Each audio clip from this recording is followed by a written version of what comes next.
Hi everyone, it's Evelyn Waterhouse. I want to take this opportunity and take the time to share with you my intentions of starting the amazing company and becoming a professional relationship coach, which I have my ACC credentials through the ICF, the International Coaching Federation, and the intentions of starting the amazing company and my purpose and passion. We are all so beautiful and unique in our abilities and capabilities. We all have our strengths and our weaknesses. No one is perfect in everything, but we're all amazing. Yes, I am going to use that word. See, for me, understanding and knowing what your strengths are, whether it be in your home or in your work or when you're out in the community, is so important for you as an individual. We all have them. We all have our unique skills and strengths and abilities. It's just, do you recognize them? Do you have the awareness of what it is that you can offer to somebody else? And we all have something unique to offer. And that's what I find so fascinating. I really do. We all have our own joys and what makes us happy. Somebody may be animals, right? They love animals, and they put their energy and their passion into animals.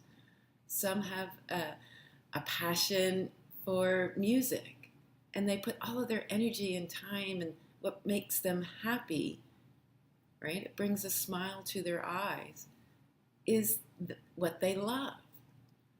And I so embrace that. I want to see people happy. It makes me happy to see other people joyful. And that's the whole purpose and my passion. What makes me happy is the happiness of others. And that's a wonderful thing. It's beautiful. Do you know your strengths? Can you articulate that and recognize that into somebody else? I was asked last year, I was invited into the Change Book series with Jim Britt and Jim Lutz to be part with many other co-authors. And my chapter was about learning to love from the inside, which is the real key and the focus about recognizing an individual, who that person is on the inside, not the exterior. I would like to read to you the introduction of my chapter of Learning to Love from the Inside, which is about recognizing their special gifts. Each and every one of us has them. What are your strengths? What makes you light up with joy in a very grounded way? Is it that you're very detailed and meticulous? Are you a positive person by nature? Which that kind of falls under my category. I do like to view the world in a positive way, in a grounded, positive way. I have no illusions about life. You don't need to go out into the world to know how hard it is. You don't need to go out. Your backyard is the world, right? You don't need to do that. I have no illusions in how challenging life can be. But that doesn't necessarily mean that I have to also recognize that this world is a beautiful place and there's beautiful people in it. There's also not so nice people in it. And it's balancing yourself and having discernment around those people.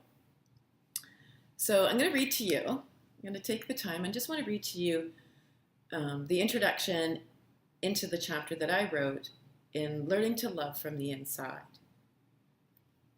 So, what is love and how do we know when we have found it? For those of you that have been blessed with a healthy and harmonious lifestyle, which includes self-love, loving your work, and a healthy, committed relationship, I commend and congratulate you. For those of us that are in the process of understanding what needs to change within ourselves, this chapter is for you. What is necessary to change a person is to change his awareness of himself. And that's Abraham Maslow. Yes. What do you need to change about you? And are you aware of it? Asking the hard questions for those of us that are in search of love will find the answers from within. You'll never find love outside of yourself. Being authentic and true to who you are is what will attract you someone who wants that. Right? Don't ever change who you are to appease anybody else. Are you looking for the whole package? A person who possesses all the qualities that we seek. Right? A beautiful face, a great body, intelligence, humor, kindness, confidence, financial stability, maturity, integrity. Before seeking those which you desire in others, ask yourself, are you the whole package for someone else? Holding oneself to the standards that they seek in others is a true reflection of knowing and understanding and honoring that you have the power to change not only yourself, but the people you surround yourself with and the environment you are in. The best love is the one that makes you a better person without changing you into something other than who you are. And then it goes on. Who are you? Do you know who you are? Do you know your values? Do you live them? And that's challenging. Can you look at others and see inside of them and see the goodness that is inside of them without necessarily having to look at the exterior? Right? All of us have our strengths and weaknesses, all of us. And recognizing that we're all uniquely different. I like to use the analogy, I have 4 children, and they're all very uniquely different. They're different people. Even though they're young, they're growing, they're maturing, they're developing their own sense of who they are, and not allowing that process to nurture them as a parent, right? I'm going to share with you a little something.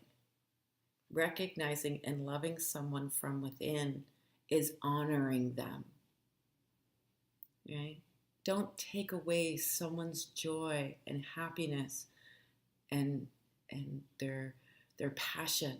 You want to encourage it and support it and allow them that beautiful energy to come through and guide them to where they want to go. And that's the distinction between parenting and raising. You are honoring them. As a parent, it is to provide a roof over their head, clothes on their back, foods in their, the fridge for them to eat. And yes, you are taking responsibility and ownership of choosing to bring another life into this world, and you're going to parent that. You also want to balance it out. I look at parenting and raising in 2 different categories. I like to think of myself as raising my children to be healthy, kind, compassionate, supportive, motivating adults. I want to raise them up to take ownership of their behaviors. I want to raise them to bring awareness of what their joys are and how can they navigate through life to be able to achieve those goals with kindness, with compassion and love, and nurture them, and balancing that out and needing to parent them. There's people that will say that being a friend to your child is doing them a disservice. The pendulum always swings, and it's how you're able to navigate that friendship, which I do feel parents should really, using should maybe not such a great word, but parenting your child is with no bonding. There's no emotional attachment. You haven't created a loving, nurturing, supportive bond with your child. You just provide the necessities for them. Raising them is balancing out parenting and merging in loving, supportive, uh, nurturing, and inspiring bond with your child to be independent, to go out into the world and to recognize I am a worthwhile person. I am worthy of love. I am worthy of being respected and to be treated right. Because I was raised to say no. I was raised that you have the right to be frustrated or angry and you have all those feelings inside. How can we work with that? Right? How can we change our perspective that it's okay to be angry but without showing anger? Because you can use your voice to articulate it. Right? You have all these emotions inside of you. How do we allow our children to express their emotions? Are you giving them the opportunity to express emotions? So that's truly, honestly, my purpose and passion is to bring awareness to people, everyone, parent or not a parent, regardless if it's in your home, with extended family, or out in your workplace. How do you respond with other people? How do you have the emotional intelligence to recognize the strengths in somebody else and not necessarily to ignore destructive behaviors, but to how do we curve them so that they can bring awareness that these behaviors, you have the ability to change them. You can't change anybody else. You can't. And if they're not willing to recognize how their behaviors are destructive, not only for your home, but in the workplace or in the community, there's nothing you can do about that. It is their journey that they need to go on. You know, that is something that they need to recognize within themselves. But let's start with the kids, right? I'm going to share with you. Okay. What is the one thing that separates all relationships other than one? One relationship that you will have with another person, and that is your partner or spouse.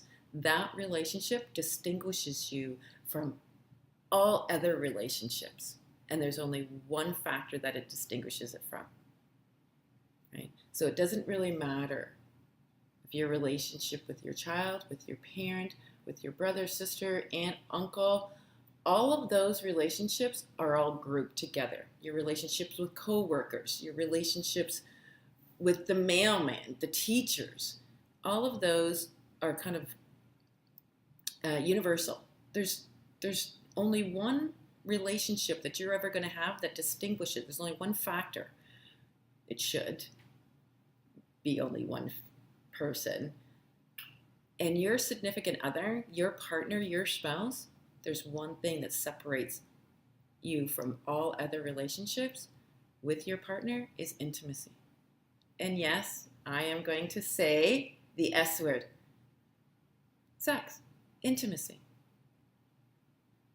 They are not synonymous. Sex and intimacy do not go hand in hand. Oops. What I'm trying to say is that relationship is unique. You shouldn't, everyone is different. There is no judgment here. But for those who want to have a harmonious and loving and kind personal relationship with your partner or significant other, that one factor separates you from all other relationships.